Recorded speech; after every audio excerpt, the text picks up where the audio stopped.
Right, so 1 week ago, I released a playtest of my racing game, Apex Rush. Since then, it's already been downloaded nearly 20,000 times, and a lot of you guys have been grinding the game for fast times and even finding shortcuts for even faster runs. There's also been a ton of great feedback for the game, which I appreciate, so today I'm also going to be going through what I've changed and added to Apex Rush in version 1.2 to make the game better.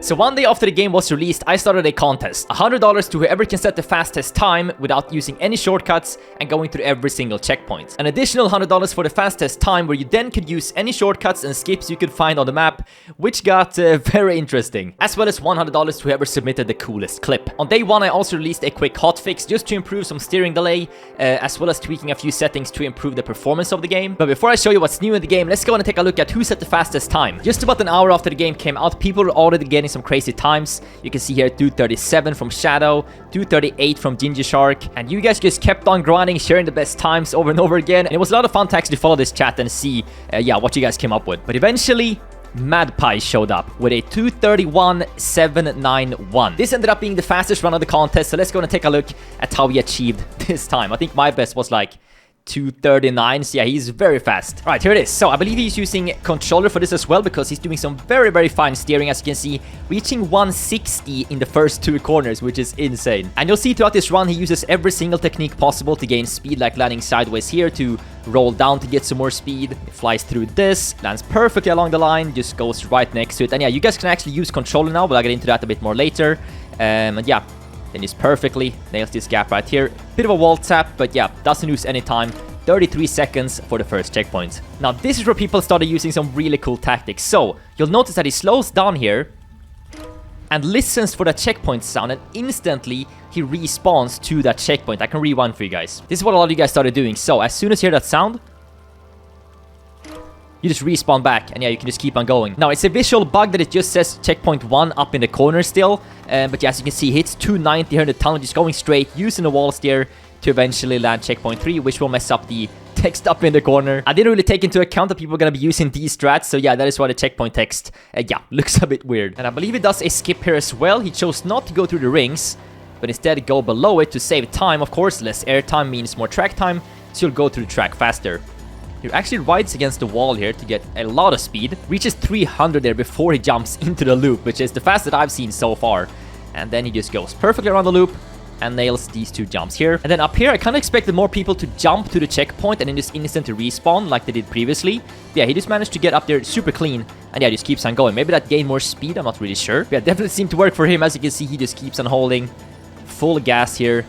Nails these corners too. And then it's just 2 easy jumps and then finish line. And there it is, a 2:31.791. Yeah, MadPie, GG's. This guy has world records in Trackmania, so didn't really surprise me that he managed to get this time. But anyways, GG's, you won the restricted time contest. And now for some more interesting techniques, the unrestricted, where you could use any skips or shortcuts. So let's take a look at what you guys came up with here. Now, we started off seeing some jumps like this. This one is also by MadPie, using this mountain here to just jump up to this platform. This, I think, was the only platform that you can actually hit, and use this part of the track to set the unrestricted time. Now, people got close. We saw a 1:23.652. Masaboy coming back with a 1:23.528, saying, damn, y'all slow. And then MadPie came in with a 1:20.492. Yeah, MadPie ended up being kind of unstoppable in this contest, to be honest. But with 1 hour and 37 minutes to go, Masaboy submitted a 1:12.571. And with this time, he did end up winning the unrestricted contest, so GG's Masaboy. He just goes the other way, gets a good bump here to go off and into the water. That's a perfect flip to line him up for this run up here. Yeah, he found this mountain right here, which of course launches him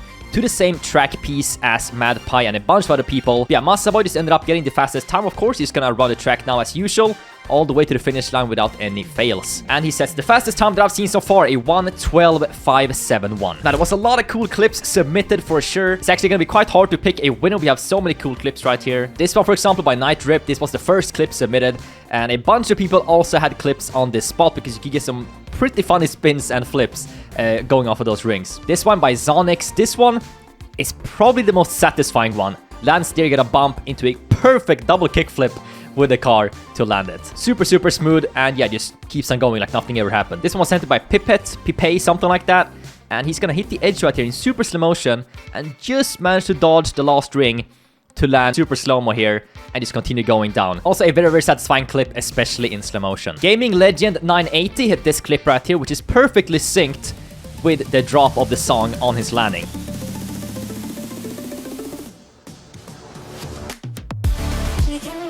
perfectly timed with the sun. Quality a bit weird, but yeah, still really cool clip. This clip was sent in by Cope, also by the rings here. As you will see, he's gonna turn and gets an almost perfect 360 through those rings to continue on the track. Really nice clip. GLX Vlad sent this one in. Some more cool kick flips, clean on the track. Night Drip once again turned his car into a skateboard right here. As you can see, he's gonna land in a board slide for quite a while until it just continues on the track. Another clip here by Cope, also super clean. Double barrel roll all the way up to the platform up here. Super nice landing, and yeah, just kept on going through the checkpoint. Ginger Shark sent in this right here, a little edit.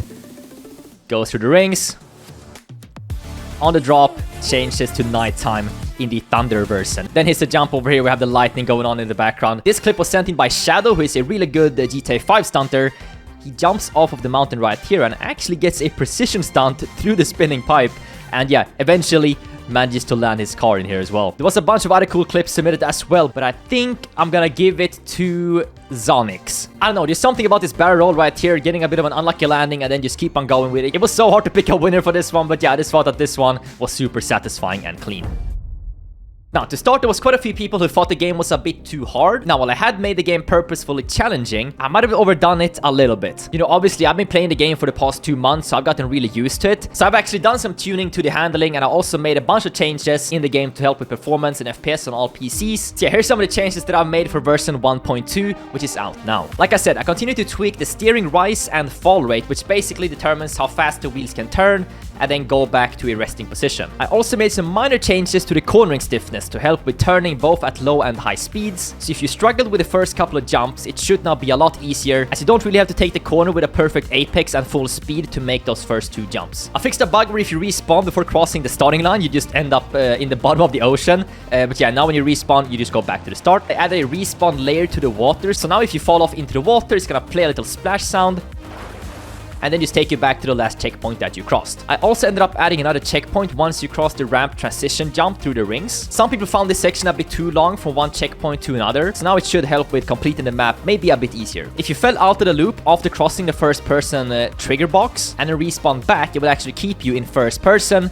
but now it's gonna change you back to third person whenever you respawn. I also raised the camera slightly when in third person just to help with seeing a bit better on the track, especially on the downwards sections on the track. You can now also play with a controller without any issues, and you will have the same binds available as you have on keyboard. There's a new controls menu in the main menu as well as in the pause menu, and if you're having any issues getting the controller to work, you can just add the game to your Steam library and it should work perfectly. I actually ended up removing some of the smaller grass foliage and enabled nanite to help with performance. This actually ended up removing about 20,000 individual meshes of grass that most players don't really interact with or see anyways. I also added culling to the grass, which makes it so that some of the grass or some of the foliage only renders in when you're at a specific distance. There's also 2 new settings in the graphic settings, which are reflection quality and overall effect quality. The effect quality takes into consideration a bunch of factors in the levels that can actually help you a lot if you have a lower end PC and if you've experienced lag on some of the previous versions. Yeah, go and try that out and let me know if it runs any better. There's also an optimal quality button which you just can press and it's gonna load the best settings